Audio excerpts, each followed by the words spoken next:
A number of new details have emerged about the peace agreement signed between Armenia and Azerbaijan. Father Vahram Melikyan, spokesman of the Catholicos of all Armenians, announced on his Facebook page that the Dadivank monastery is not in any danger. The monastery is located within the Karabakh region, which is scheduled to be handed over to Azerbaijan. Many Armenians flocked to the ancient monastery for a final visit. It has now been confirmed that Russian peacekeepers have taken control of the vicinity of the monastery. Moreover, Hikmet Hajiev, advisor to the Azerbaijani president, announced that Armenians will have an extension of 10 days before they have to hand over the Karabakh region on November 25th. Russian President Vladimir Putin also held phone talks with Azerbaijani President Ilham Aliyev, in which he called on the Azerbaijani leader to protect and maintain Christian churches in the territories Azerbaijan has or will take. This comes as videos have emerged of Azerbaijani soldiers desecrating chapels and churches, as well as photographs of the White Cathedral of Shushi defaced with graffiti.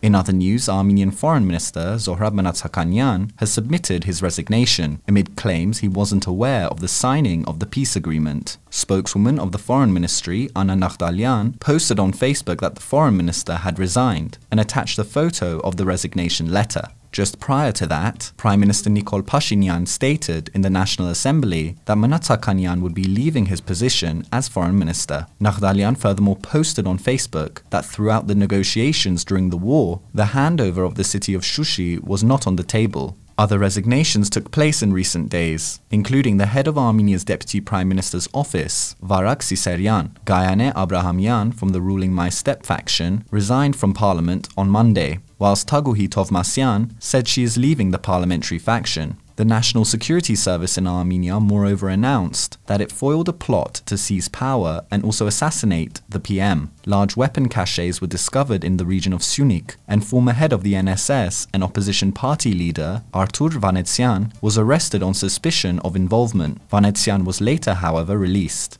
Prime Minister Nikol Pashinyan addressed the nation and called for an end to the political violence and certain rhetorics. This led to criticism after he put a post on Facebook, which many saw as a veiled threat to his political opponents, as he called on returning soldiers to act. The PM also stipulated that his resignation is not under consideration or on the agenda at the moment. Under the mediation of the International Committee of the Red Cross, Armenia and Azerbaijan have begun exchanging the bodies of fallen soldiers. In addition, Pashinyan explained that once the exchange is complete, the two nations will start exchanging prisoners, and the Turkish parliament has approved a motion that will allow the deployment of Turkish troops to Azerbaijan. According to the spokesman of the Russian president, Dmitry Peskov, Erdogan's decree on sending troops to Azerbaijan concerns the work of the Joint Monitoring Center of Turkey and the Russian Federation. And finally, Armenians held a vigil in downtown Yerevan on November 15th to commemorate the victims of the war. They walked with candles through the Armenian capital